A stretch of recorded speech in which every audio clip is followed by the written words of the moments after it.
Hello, my name is Chuck Wolf. Over the years, I've worked in many different roles, including leading my own leadership consulting company since 1994.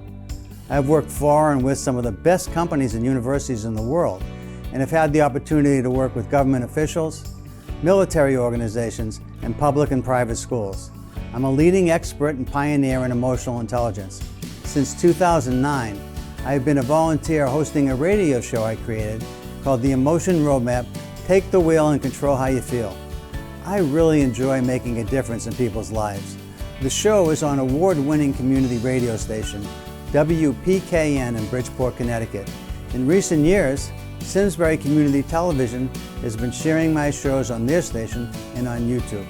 My sincere hope is that everyone who watches regularly will learn how to use the Emotion Roadmap in their own lives by listening to people who call in to get help with challenges at work, home, and in communities. To learn more, go to www.emotionroadmap.com. If you have a comment or question, email me at cjwolf@cjwolf.com. Thank you and enjoy the show.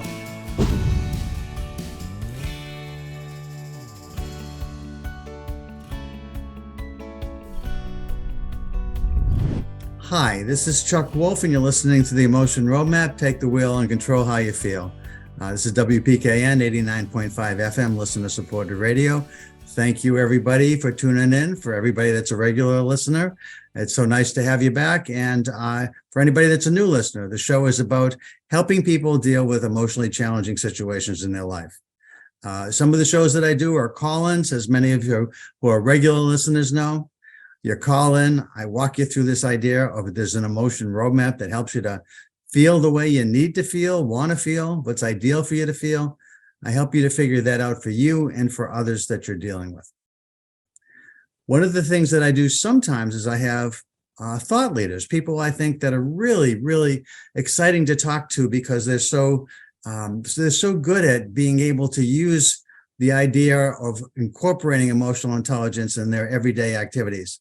And one of those people that I've had the pleasure to get to know and to work with is Emilie Nkitieh, who is working at Transdev now, and she has become a vice president. And she can tell you a little bit about her career and how it's grown, in part because of all the skills that she had when I first met her, as well as some of the things that she's learned along the way. Now, one of the things we're going to do is we're going to use the show to try to emphasize to everybody that's listening how it's possible that you might take what's available to us in this new science of emotional intelligence with the particular technique that I created called an emotion roadmap. And for those of you that are new to this idea, what happens to people, in my experience, is smart people get stuck.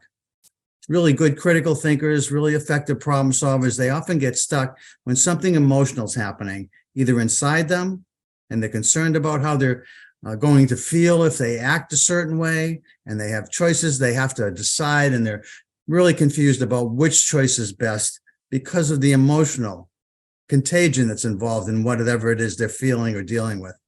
But it's also true that sometimes they're worried about the emotions in somebody else, whether it's someone you work for, someone you work alongside, someone who works for you, or it's someone at home. Because a lot of our emotional challenges aren't just at work, of course, they're also at home. But one of the things that I emphasize in this program is to try to give people tools and ways to be smarter about how they deal with emotionally challenging situations. And I try to incorporate this emotion roadmap and teach it to people who are listening regularly. And one of the chances I had to meet Emilie was when one of my colleagues, Estelle Marin, invited me to come up as a guest speaker in her classroom at HEC in Montreal, and also to have a paid opportunity to speak to a whole bunch of coaches in an early morning session up in Montreal. And we filled the room. I was surprised to see over 100-some people at 7 a.m. show up. And we had quite a few people. But before that, I had a chance to go into Estelle's classroom. And while not everybody is fluent in English, everybody sort of understood when I spoke. And then I asked people, do you have questions? And I think even before I asked people if they had questions, Emilie had her hand up. And Emilie had not only questions, but she had answers. She was one of those people that just, she kept asking questions, and they were great questions. They were great questions. And I really so enjoyed getting to see her and know her just a tiny bit in the classroom. I later asked Estelle, could Emilie come to this coaching conference that I'm going to be presenting? I'd love to have her there. And then later past that, she did come, and we had a chance to get to know each other a little bit more. And then we had the experience of working together in what is called the Mesquite certification. Mesquite, for those of you that don't know, is based on the three authors, John Mayer, Peter Salovey, and David Caruso. John's a professor of psychology at University of New Hampshire. Peter Salovey is the president of Yale University. David Caruso is a worker at Yale, but also a consultant. And the three of them had engaged me early on in the late 1990s to work with them on their ability-based model of emotional intelligence, which is rather unique. And we'll talk a bit about that too. So I wanted to just tell you a little bit about the show, about emotional intelligence, and about Emilie. And then I wanted to allow Emilie to talk a lot today about some of the things that she's learned, that she's using, and that are benefiting not only her as an individual, but also the company she works for, Transdev. And so, Emilie, would you like to say a little more about who you are and your background and your company? And then we'll jump into how you've been using and learning about the emotional intelligence and the emotion roadmap.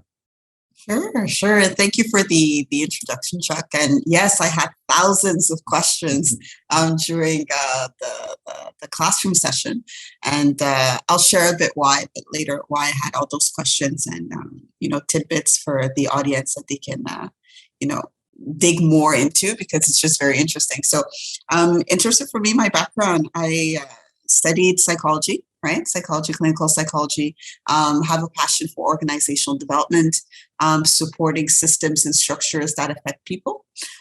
So, did that in terms of my academic background, did some business, did a business degree and HR degree. I'm working on my master's degree, which is where I met Chuck at ASHRC.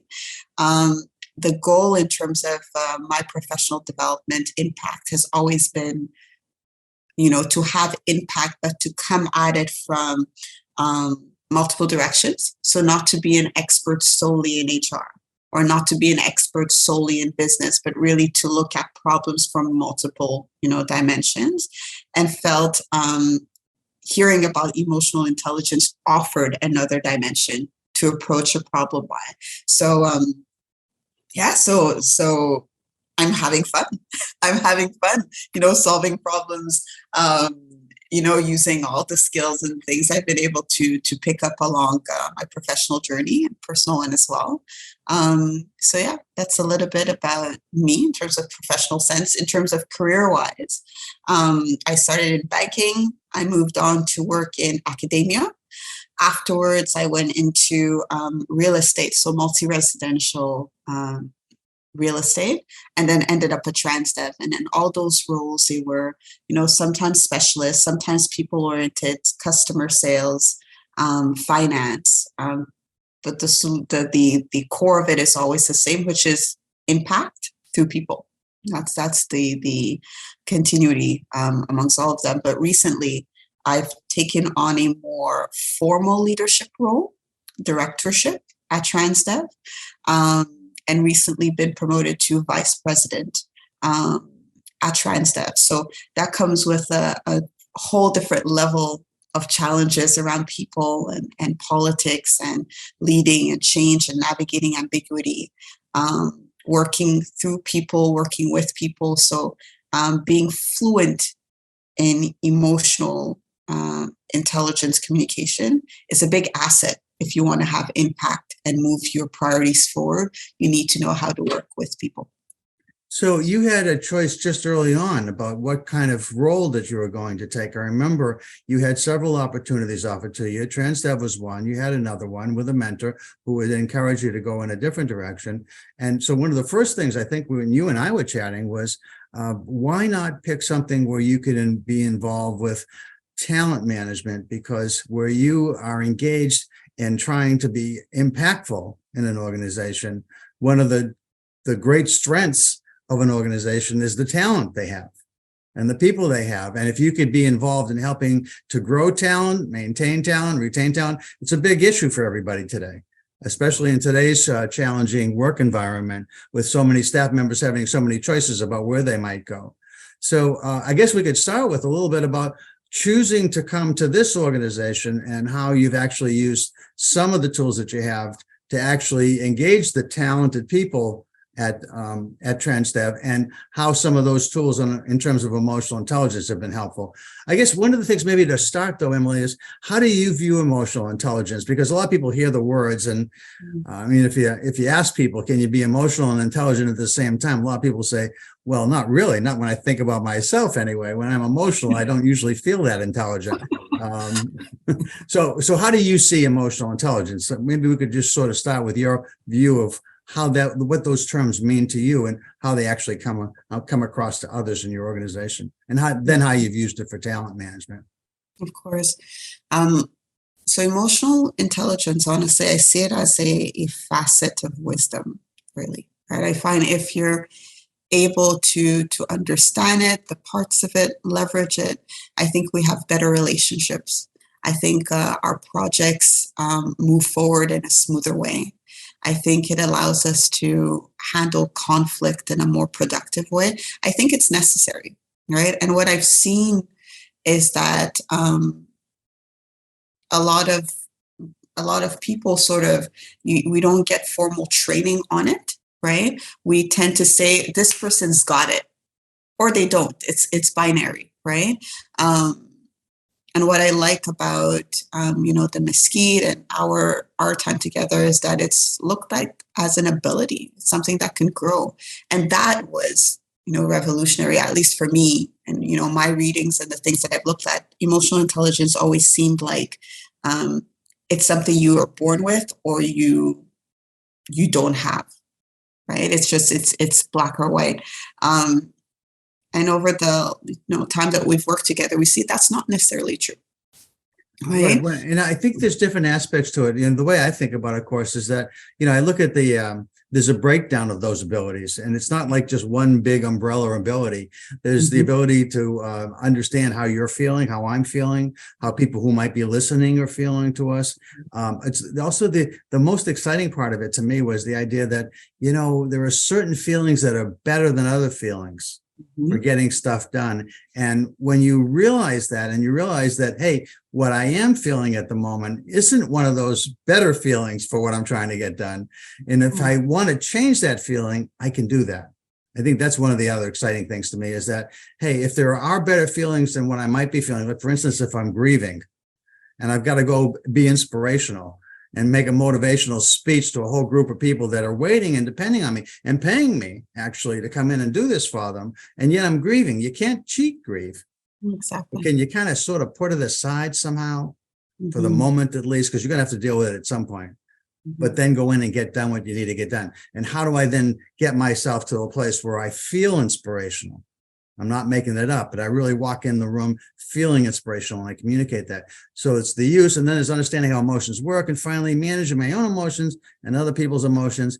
And all of that is, each piece is, you can be good or bad at, or it's just sort of in the middle, somewhat competent at. And so all of that I think is exciting to learn about. And I think a lot of people don't have that kind of knowledge about it. It's kind of like, it's this big umbrella piece, and the actual really parts that you can talk about that are sort of smaller abilities, if you will, tasks they call them in the model. I think it really illuminates for people where their strengths are and also where they might grow and where they can grow their abilities, as you were mentioning. And I've seen you do all those things, actually.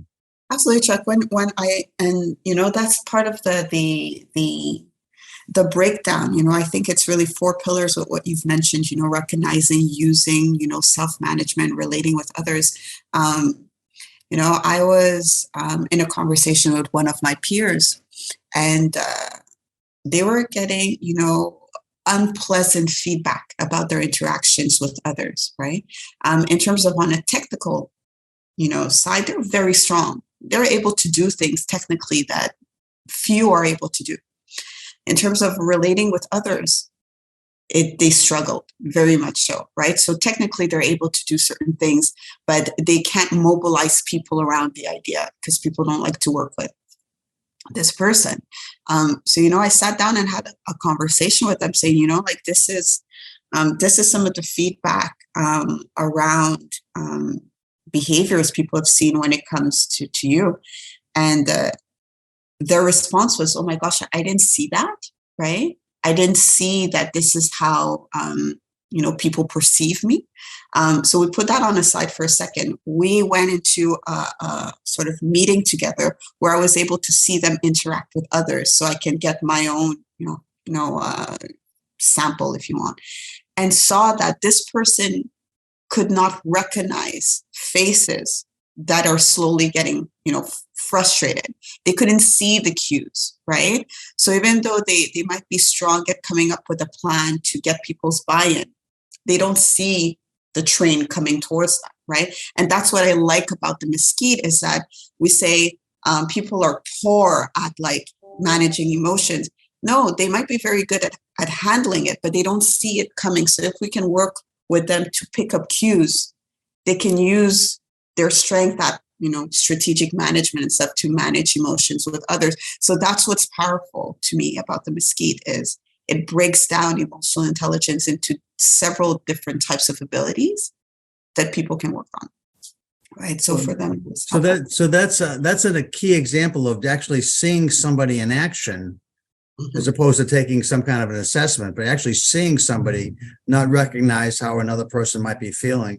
And the consequences of that are pretty significant because you saw it in one instance, but it's probably happening a lot during the course of any and every day. And so how does that person learn then to compensate for that or to recognize that the assumption, we always have assumptions.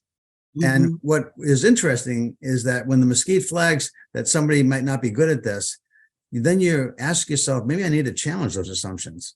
Mm-hmm. Maybe I shouldn't assume that I know what somebody is feeling in front of me.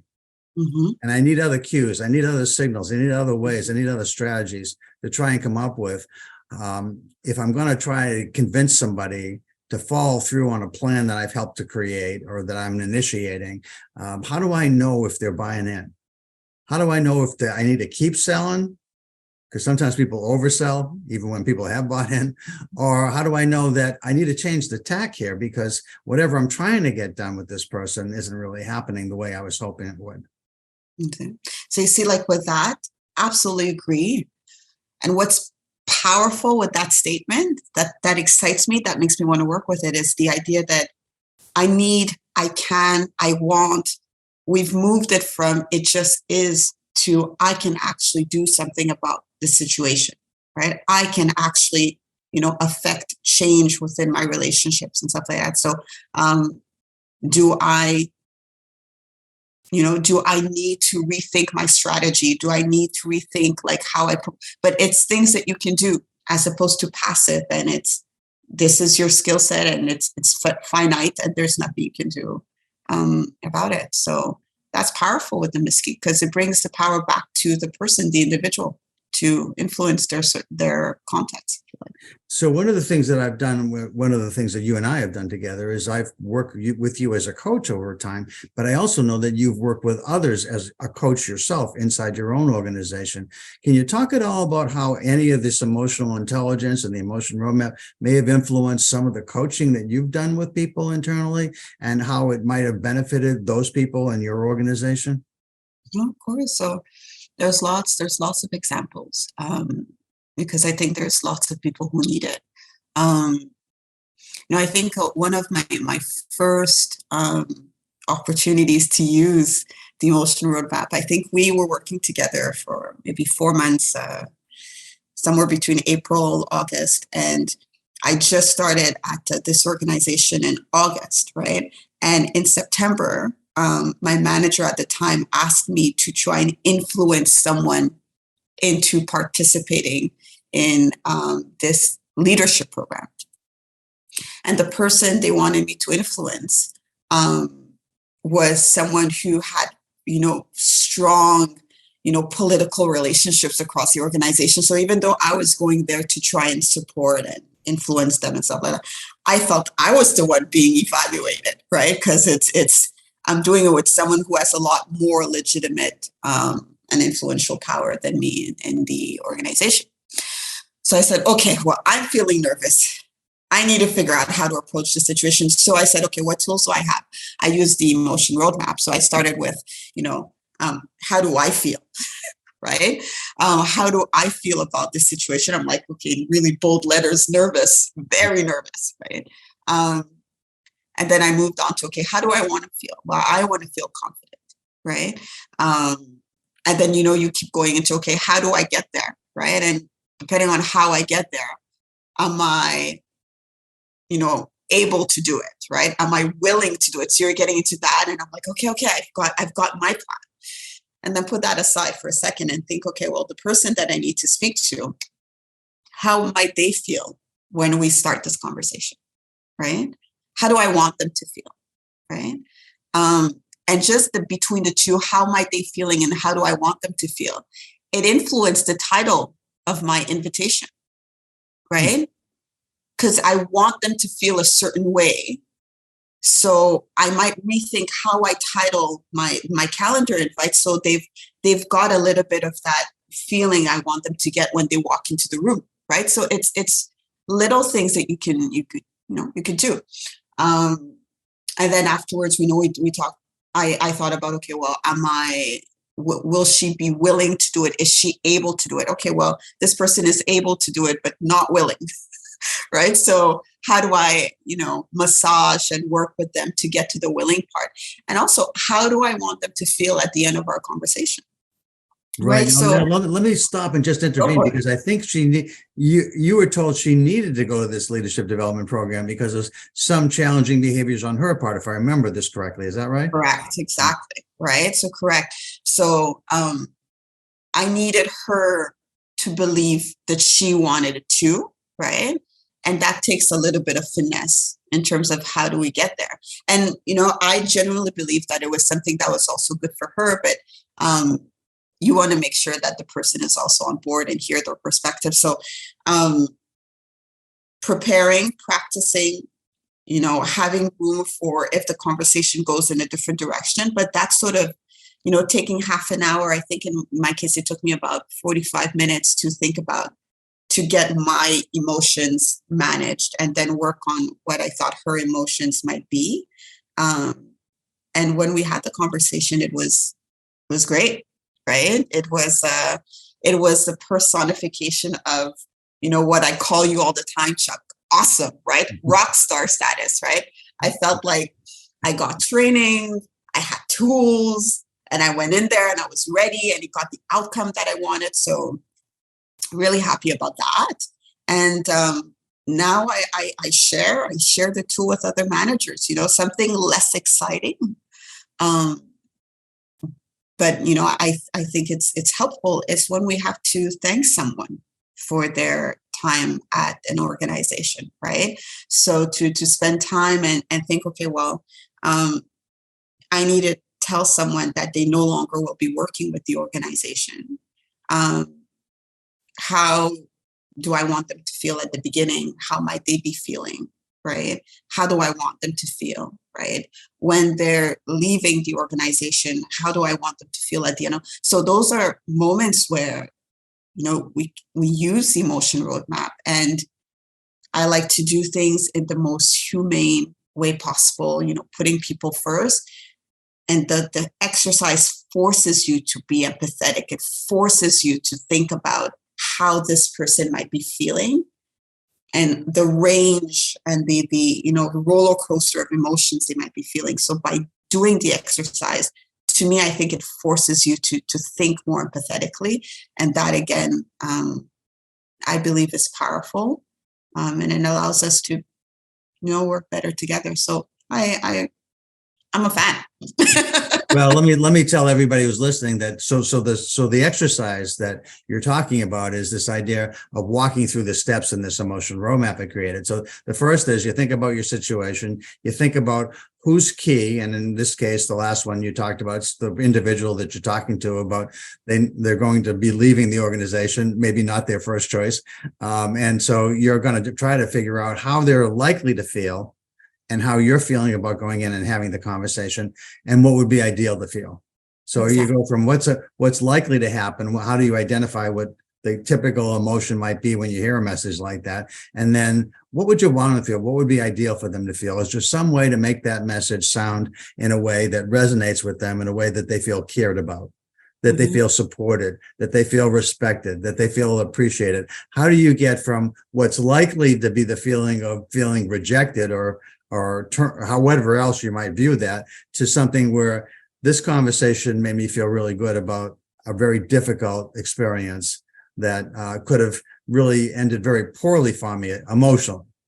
I mean, it's not going to be a great situation necessarily anyway, but it is something that I feel like the person who told me about this and talked with me made me feel special, made me feel respected, made me feel appreciated. And I think, so when you look at that and you ask yourself, why is that helpful? Why is that structure meaningful? It's because a lot of times I think we're so caught up in our own emotional state. We're thinking about ourselves and how we want to do this. We want to be legal. We want to get this done. We want to get this over with. We want to be done with this. This is unpleasant. We just want to move forward and finish. As opposed to thinking about, well, okay, that's how I'm feeling, but I'd like to feel better than that. For this to go well, I need to feel other feelings. What would those be? And then you kind of have a conversation with yourself if you're not talking to somebody else. If you got a coach, you're talking to the coach about it. And then you come up with a feeling for yourself. And then you ask, well, what about the person I'm going to be talking to? And by the way, this works in the conversation you should. I also, when I'm teaching about this, I talk to people about every performance review, whether it's a formal one or just you just saw somebody. You know, you're evaluating a person, like you said, you went in a room with somebody, you saw how they interacted with people, and you want to have that conversation with them about the things you saw you liked, the things you saw that you did not quite understand. You want to just have a conversation to better understand why they might have done what they did, and also some things that concerned you. Mm-hmm. So when I think about conversations that are challenging conversations, I'm thinking you got a beginning where you're setting the tone. You got a middle where you're focused on the stuff that's going to be tough to talk about. And those feelings are going to be different than when you're setting the tone. And then when you're through, you want the person to feel, again, typically respected, appreciated, cared about. How do you make that happen? How do you have an emotional plan? You said when you talked, you took 45 minutes. I think in my experience, at least, I got better at this as I went along. And the more I did it, the easier it sort of got for me. When you're first doing it, it does take some time. It's kind of like one of the things I like to share with people about emotional intelligence in my mind is when you're tired and it's late at night and you get an email that's upsetting to you. You know, you get angry about it and you just type away as fast as you can with an email response, or it's a text and whatever, and you're writing back to the person. And there's a piece of you that says, this isn't the best choice of what to say in this text, but I'm tired, it's late, this person made me angry, and you send it off, and then you spend sometimes several months cleaning that up. Yeah, absolutely. And and hopefully you learned that lesson and you don't do it again. Hopefully. But I think we often get refresher courses on that lesson, right? When we work professionally. There's one, if you allow me check it, there's one example of that I've been using recently with one of our leaders in project management, right? Using emotional intelligence, using the emotion roadmap in project management. And I think when you're leading a department or you're leading an initiative, sometimes you think, well, this is the most important initiative in the world, right? Because you are the ambassador for it. You would hope that you believe that your initiative is important, right? You're supposed to push it forward. But sometimes how we write emails, right? How we bring the project forward, the deadlines that we give to people, it's very us-centric, right? Whereas with the emotion roadmap, you can think about, okay, well, I need to leverage this other department. Let's use a concrete example like finance, right? So finance is preparing the budgets for the end of the year. Lovely. Okay. Finance needs HR, marketing, business development, maintenance, all of these departments to share their budget with them and stuff like that. But if we look at it as like finance, it's the most important thing for that person, how they might write the email, what they'll say they need, and so on and so forth. It comes off as maybe very, it's short deadlines and so on and so forth. It's just, right? Whereas for the person who is maybe in marketing, the person who is maybe in maintenance, they have other priorities that are burning that they're trying to manage. So if you want people to, do the budget or to respect your deadlines, put yourself in their position. Be like, if how do I want them to feel? Well, I don't want them to feel anxious about fulfilling the budget. But if we start with the first step, how do they feel right now? They're probably nervous. They're probably stressed. They probably have, a bunch of deadlines happening. Okay. How do I want them to feel? Okay, I want them to feel like not stressed, relaxed. This is going to be an easy process. They're supported. I can help them. Okay, wonderful. Okay, well, what do you need to do in between those two things, right? Okay, well, how you write your budget, right? How long is your email, right? How much time do you give them? It's very practical, right? Then, are you willing to do certain things, right? Are you able to do certain things, right? To really think about what tools are you offering them. So it's doing it. Rather, the emotion roadmap is very practical, right? After a while, I feel that I don't use it as explicitly to think through certain things because I've practiced that muscle, right? So you know how to do it. But there are really big, important, new discussions that sometimes I really have to sit down and say, okay, let me go through the steps because this is a tougher one, right? But after a while of using it, you've got this muscle, and the way you write your emails, the way you plan projects, the way you go about, leading in your own space, you leverage the emotion roadmap because you're asking these questions constantly, right? So it's fun stuff. That's a great example, Emilie, because I think project management is one of those places where people don't report to you often, and yet they're responsible to you in certain ways, like with finance preparing an overall budget that needs all these other department heads to sit down and spend time and really think hard. And it's not easy necessarily to really plan effectively a real budget. I mean, sometimes you just want to take the number from last year and just add a little bit to it and not think a whole lot about it, because that's what happens to people sometimes, because they just feel like they run out of time and they don't have the skills that they need. But it's really fascinating because when you talked about that, it reminded me, I did a project with Chevron one time. Somebody was working with me, and they were the project lead for a bunch of project managers in Chevron. And Chevron had created a set of competencies that they wanted every project manager to have. And then they provide like a week-long training. But most of the project managers really never learn a lot of the skills that have to do with the relationship piece. Of course. When you're managing people that you have to influence, they don't report to you. How do you get people to want to respond to you? And so one of the things that we did was we used the emotion roadmap with the set of competencies, and we asked people, first of all, to rate themselves on how they felt they were impacted by these competencies. How well did they really do? And we explained to them, don't say you're good at everything, because then we can't show any progress. But we also said, but really, we just want to know, what do you feel like you're good at? And as you might expect, a lot of them felt like, these are technically brilliant people typically that are working for these organizations. And they're really challenged, though, by some of the interpersonal stuff that they got to get done. And so then the next part of the experiment, if you will, was to teach them the emotion roadmap.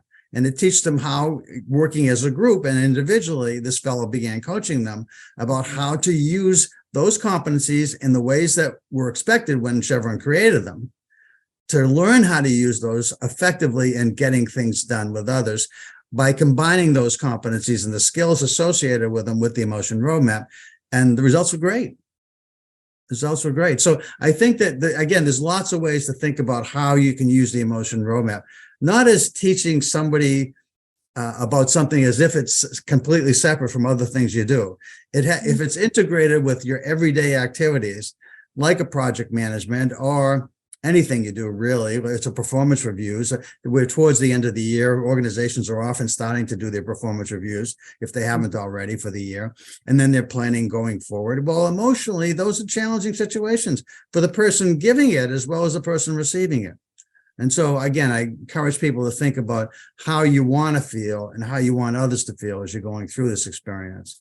And then, of course, there's a lot more to it, but I think that those are some of the things that I think that have been helpful. Also, I think it influenced, I think, how you've grown in the organization, because I know when you came in, I mean, that first person you had to talk to that you shared as an example was a very influential person in the organization, and you were told to go tell her that she needs help. You need to go to this program because you need help because you're not doing stuff right. And again, who are you, Emily? Oh my gosh. Wow. Never a dull moment, but it helped me grow. And I think it's we were working together for, like I said, I think 4 months. And that exercise was really the culmination of everything we were learning, right? It was cementing what we were trying to do. And, for that exercise, after it ended, this person went to my leader and said, "You definitely hired the right person for the job," right? And I was like, "Oh my gosh, okay, it's a pass, right?" It's a pass. But that exercise, it took me that conversation. It really, I remember, 2 columns with all the questions. How do they feel? How do you want them to feel? Are you willing and able? And going it for me and having answers for them, and then writing out what I wanted to say and reworking it and seeing if the elements I needed were in my talking points, if you will, right? Rethinking the title of my message and the title of my invite and stuff. So it was it was an exercise, right?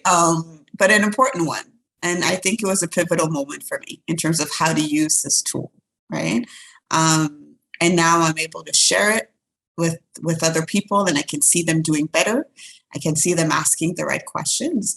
And, yesterday I was at a conference, in our industry, for our industry. And it was a conference on, transit, and my piece was on diversity, equity, and inclusion. And after, the different panelists, we finished presenting on the topic, we got a question. And one of the questions was, how do you have training sessions on topics that could be very intense, right? And like very, very intense, emotionally charged topics. And this person shared the example saying that, they had a training session and, 75% of participants exited the training session before the end. So that was a big deal. There are experts in diversity and equity and inclusion who I think could have maybe built a training that maybe they would have spread the intensity, right? So I question how the training was built. And I don't know if they did it in-house or they leveraged the help of an expert.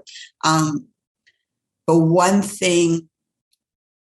basic thing that I think could be done to support, trainings on intense, topics is emotional intelligence, right? I find like, offering people this tool for how to navigate a conversation that it's tough. You feel frustrated. You want to exit.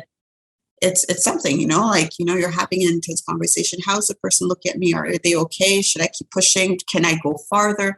Recognizing certain things, acknowledging how you're feeling.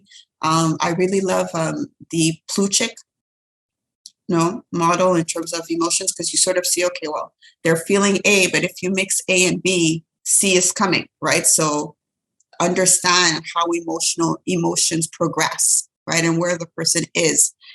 It's stuff that I'm not sure we're offered this sort of formal training on this. When you think high school, university, I'm not sure you do. So it's work we have to do ourselves. And I think when we do that work, we're in a better position to have productive conversations on intense topics, right?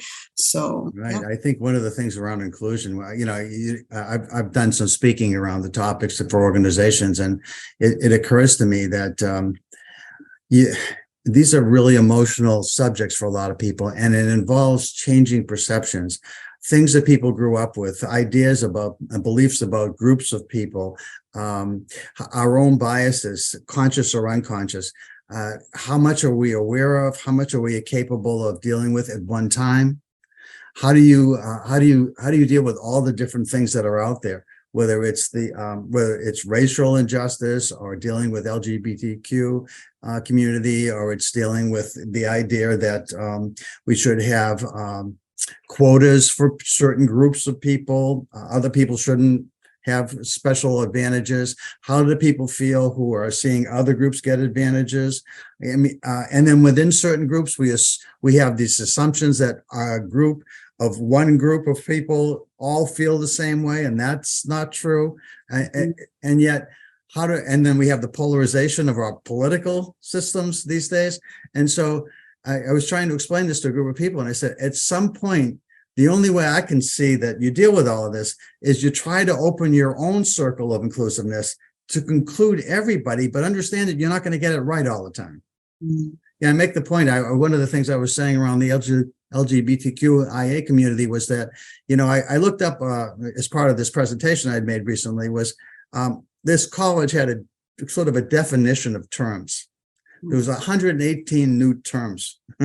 And I was saying, look, I'm never going to learn all those terms. You're never going to learn all those terms.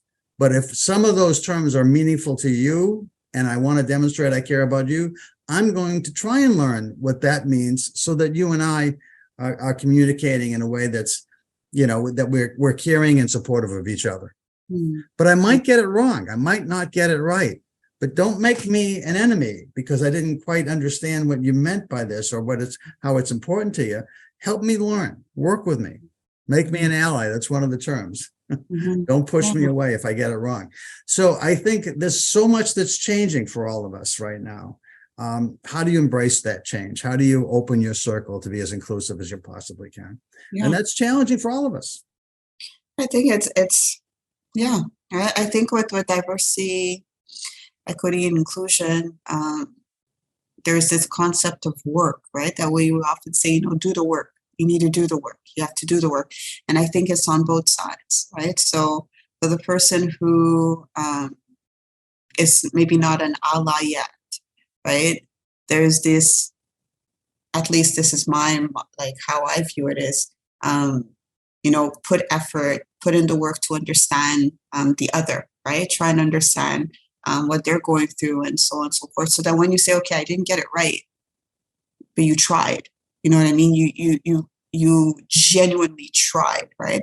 I think some of the frustration is when I didn't get it right. I didn't try. You do the work to help me change. And it's like, whoa, hold on, right? Like, right. Why are we putting the onus completely on the person who is living the injustice, right? So it's that kind of balance. But right. I think with emotional intelligence, we can stay in the conversations long enough to get a solution, right? Because if you flare up or if you're frustrated and you exit, it's the end. We never get to the point where we can find solutions. So what I like about this model is because it helps with project management, it helps with conflict resolutions, it helps with D&I to be able to stay in it long enough, the uncomfortable part, right? The low, to now climb back up, right? We're getting the tools to be able to be uncomfortable long enough to see a positive change. And I think we need that. Right. And one of the things that recently you and I chatted about was this idea, I was sharing with you this model of there's a model out there that McKinsey and Company, it's a large, for people who don't know, it's one of the world's largest and best known consulting companies.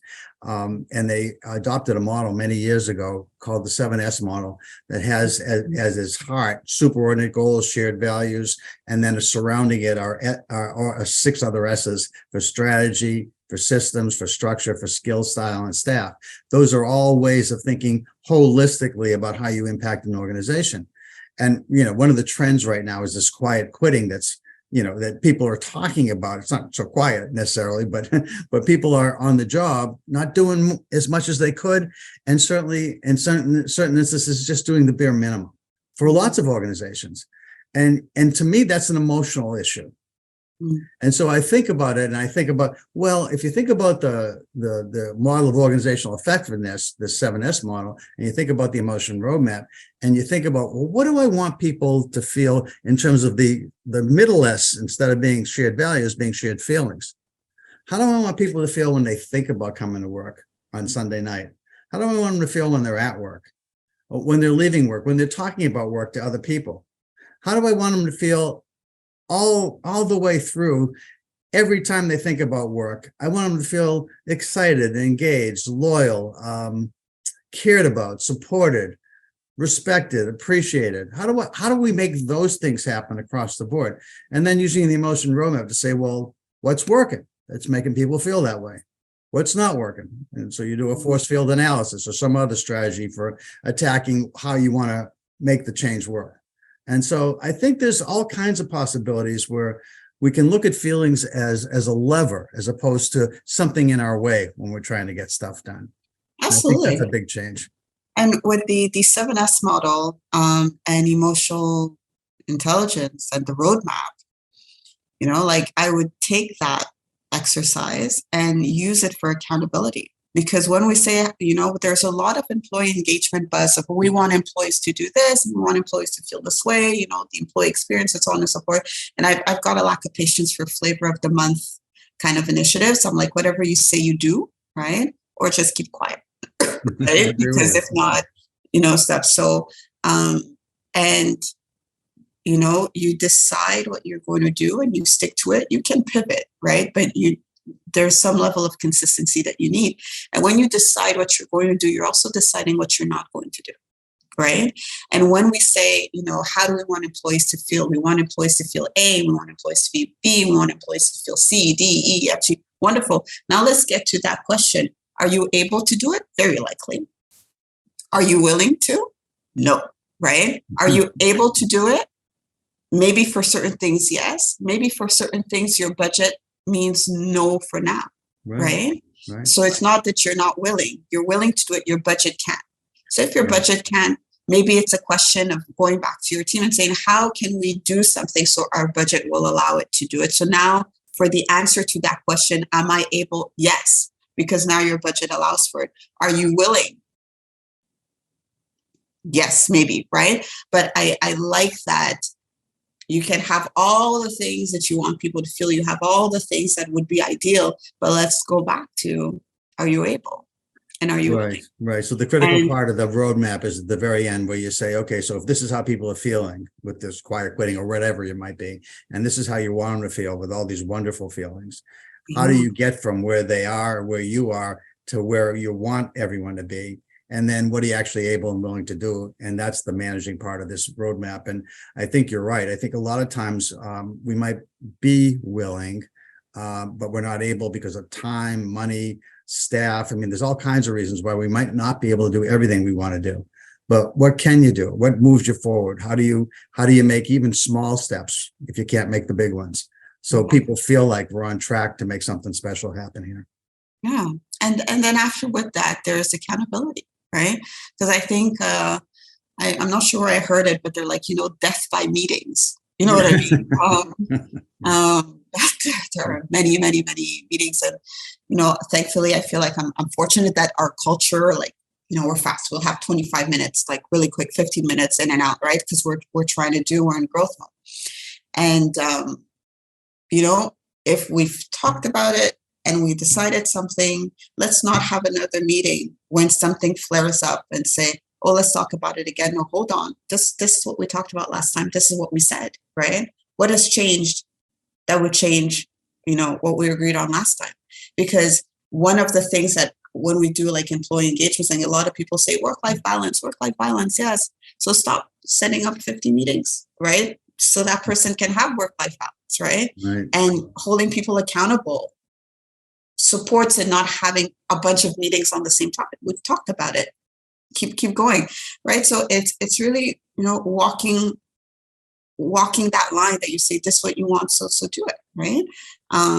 Well, I think you've demonstrated over the time I've known you, Emilie, I don't know, about a year and a half or something.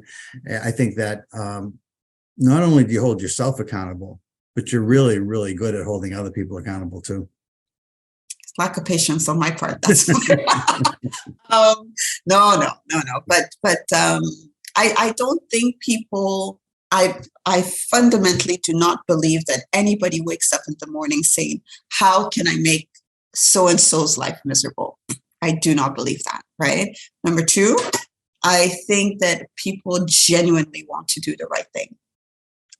My life is better believing that. Whether it's true or false, that could be a debate. I believe people are genuinely trying to do better.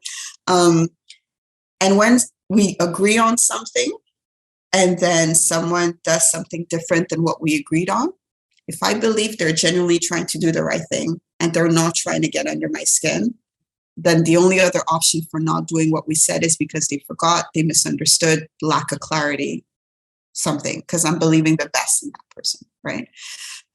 So then when I, set up projects and stuff like that, I write their words, right? I say, okay, this question, what is your answer to the question? And, we'll be all together and I'll write down, this is what you're saying. And I'll put a dash and I'm like, this is what this person said. Like the conclusion on this topic, this is what the person said. For big major projects, not for everything, but for those type of, projects, initiatives. And I'll save it and I'll put it in a document. And I'm like, guys, this is it. So when we're 8 months into the project and there's a decision that needs to be made and so is saying no, I'm like, hold on. When we go back to where we started 8 months ago, we moved forward under the assumption that X, Y, Z. This is what you said. Your name is next to it. What has changed for your opinion to change? And then there's sort of like, oh, okay. Yeah, I did say that. Because it's I think we're a lot more empathetic and sympathetic to things that are from us, right? Right. It's like, oh, no. It can't be a bad idea because it was my idea, right? Right. So if you see, oh, this was your name next to it, okay, so all of a sudden it's not a bad idea. I need to figure out why this was a good idea back then, right? And it's just, human behavior, and it's okay. You just really learn to work with different people, different styles, but believing the best in people. And, you write it down and you hold them accountable. I had one leader who said, Emilie, I hate it when you throw my words against me. I'm like, buddy, that's what you said, right? And we mobilized the whole world based on what you said. So, if you say blue, it's blue. And then we're able to work. We're able to do. No, that's great. That's great. Well, when we first started, I said we're probably going to talk, however long we talk, but we're close to the end here. So I thought it would go pretty fast. Any thoughts you want to share? Last things in terms of closing this up?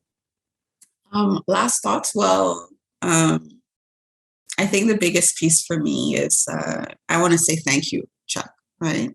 Because I got to experience, the tools you shared.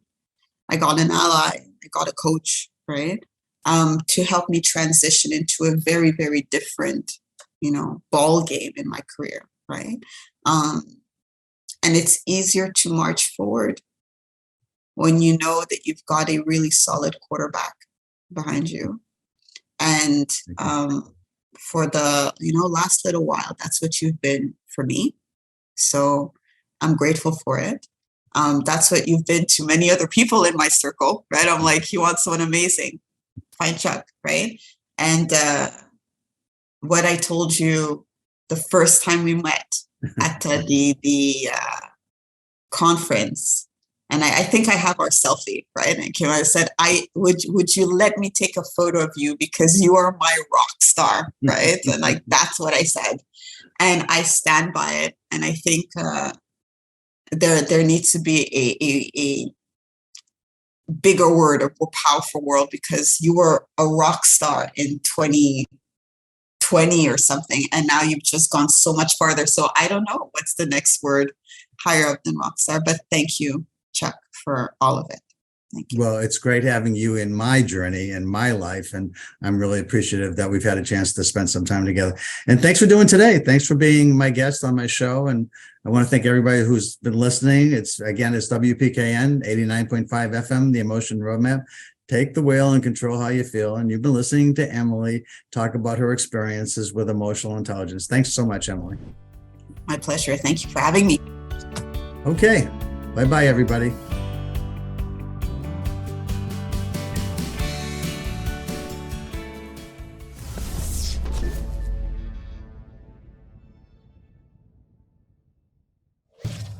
Funding for Simsbury Community Television is provided in part by contributions from viewers like you. Thank you.